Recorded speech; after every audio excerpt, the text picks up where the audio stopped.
Olá pessoal, aqui é o Velgas, hoje é dia 29 de junho de 2025. A Ucrânia foi martirizada. Palavras do Papa Leão XIV. E também, outra matéria, o Putin cairá por causa da corrida armamentista. Quero convidá-los, inscrevam-se no canal, deem um like, compartilhem com as suas redes sociais e façam seus comentários. A você que não é inscrito, inscreva-se porque aqui você verá a verdade, sempre. Muito obrigado. O Papa Leão XIV diz que a Ucrânia foi martirizada na guerra sem sentido na Rússia. Ele saudou os greco-católicos ucranianos na Basílica de São Pedro, no Vaticano, em 28 de junho de 2025. Ele recebeu peregrinos greco-católicos ucranianos no Vaticano, nesta data, dizendo a eles que o seu país foi martirizado pela guerra sem sentido na Rússia. Acredito que a maioria dos bispos greco-católicos, não só que são sediados na Ucrânia, mas no mundo, compareceram, e também os ucranianos compareceram, pessoas representantes das comunidades ucranianas, que no caso a maioria são descendentes de ucranianos, também compareceram e vieram também representantes, pessoas da própria Ucrânia. E do Brasil, quero destacar a presença do arcebispo greco-católico Dom Volodymyr Kobylt, do bispo Dom Meron Mazur, e também da Argentina, o bispo de Buenos Aires, Dom Daniel Kozlinski.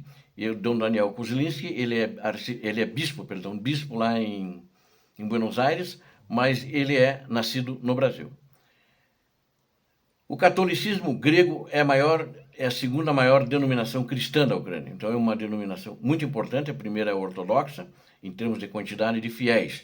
E eles têm os grego-católicos, eles predominam mais no oeste da Ucrânia.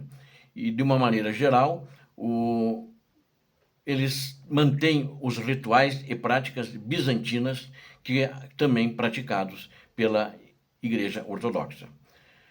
O Papa disse que desejo expressar minha proximidade à Ucrânia martirizada, às crianças, aos jovens, aos idosos e especialmente às famílias que choram seus entes queridos, disse o Papa Leão, em um discurso aos peregrinos greco-católicos na Basílica de São Pedro. Diz ainda, compartilhe sua tristeza pelos prisioneiros e pelas vítimas desta guerra sem sentido.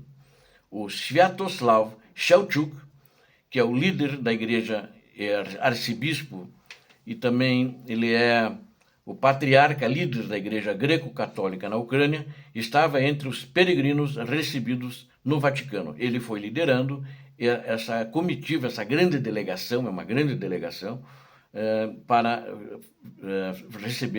serem recebidos pelo Papa no Vaticano, juntamente com outros bispos, padres, fiéis e leigos. A peregrinação foi realizada em homenagem ao jubileu Um Ano Santo Católico, celebrado pela última vez em 2015/2016. O tema do jubileu de 2025 é Peregrinos da Esperança. Em seu discurso, o Papa Leão disse que a fé dos ucranianos está sendo duramente testada pela invasão em grande escala da Rússia. Muitos de vocês, desde o início da guerra, certamente se perguntam, diz o Papa, Senhor, por que tudo isso? Onde estás? O que devemos fazer para salvar nossas famílias, nossos lares, nossa pátria? O Papa ofereceu uma bênção especial às mães dos soldados mortos nas linhas de frente na Ucrânia. Após os comentários do Papa Leão na Basílica de São Pedro, o presidente e líder da Ucrânia, Volodymyr Zelensky, agradeceu o pontífice por seu apoio. Obrigado, santidade, diz o presidente Zelensky. Desculpem a minha falha aqui. Obrigado, santidade, por suas orações contínuas e compaixão pela Ucrânia e nosso povo, escreveu Zelensky no X, antigo Twitter. Juntos precisamos deter essa agressão russa desenfreada e proteger vidas inocentes. Uma paz justa é necessária. E também agradeceríamos profundamente sua generosa ajuda para trazer de volta todo o nosso povo, adultos e crianças, mantidos em cativeiro russo contra a sua própria vontade. O Papa Leão pediu por uma paz justa e duradoura na Ucrânia e se ofereceu para sediar negociações de paz entre Kiev e Moscou no Vaticano. Uma oferta que o estadista e líder Zelensky acolheu e autoridades do Kremlin, na pessoa do seu ditador, rejeitaram. No início de junho, o Papa falou por telefone com o presidente e ditador é por minha conta, o presidente é por conta dele, né? Russo Vladimir Putin, pedindo à Rússia que fizesse um gesto que favorecesse a paz. Ao que Putin, como sempre, não responde, mas a resposta é dada todos os dias com ataques massivos de drones e mísseis contra populações civis. Isso é o meu comentário, né? Putin não disse nada, mas continuou atacando, assim como as promessas de amizade e amor eterno de Donald Trump. O apoio do Papa à Ucrânia tem sido visto como um afastamento, na minha opinião, né, do Papa Francisco, cujo legado o Papa Leão, nesse aspecto, não está seguindo. Porque o Papa Francisco ele fez alguns comentários controversos, eu quero citar um. Em 2024, o Papa Francisco pediu à Ucrânia que tivesse a coragem de levantar a bandeira branca e negociar com Moscou, o que seria uma capitulação contra os criminosos russos que invadiram, sequestraram crianças, estupraram e uma série de outros crimes inomináveis, mas que aconteceram e por isso ele está sendo processado e julgado junto com outros russos de alto escalão pelo Tribunal Penal Internacional. Enquanto isso, quero agora, a segunda parte do vídeo, falar sobre Putin, que, na minha avaliação, ele poderá ser deposto devido à corrida armamentista. O ditador da Rússia, ele corre o risco de repetir o mesmo destino de Leonid Brezhnev e se envolver em uma corrida armamentista, que ele parece que já está iniciando. O chefe do regime do Kremlin pode perder o poder. Essa visão é expressa pelo ministro das Relações Exteriores da Polônia, Radosław Sikorski. Em conversa com jornalistas ocidentais, segundo o chefe da diplomacia polonesa, o Kremlin está seguindo um caminho de militarização excessiva, semelhante ao da Guerra Fria, o que pode ser, em última análise, minar o regime de Putin. O ministro lembrou que o ditador russo já havia reconhecido que uma das razões para o colapso da URSS foram os gastos excessivos com armas.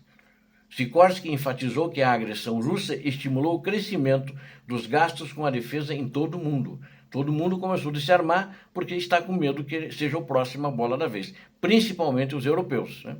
Em resposta, Putin agora será forçado a gastar ainda mais com as Forças Armadas. Embora que exista uma incongruência, porque ele anunciou que o orçamento para o ano que vem vai dar para as Forças Armadas e ele vai sofrer alguns cortes. Mas se ele quer continuar essa guerra, não sei como é que ele vai fazer esses cortes. E também não se sabe se ele está falando a verdade, porque nas suas alegações oficiais, normalmente o ditador da Rússia mente. Esperamos que o resultado para o regime seja o mesmo. Estamos falando do colapso da União Soviética, ou seja, que haja o colapso desse regime criminoso instalado no Kremlin, né?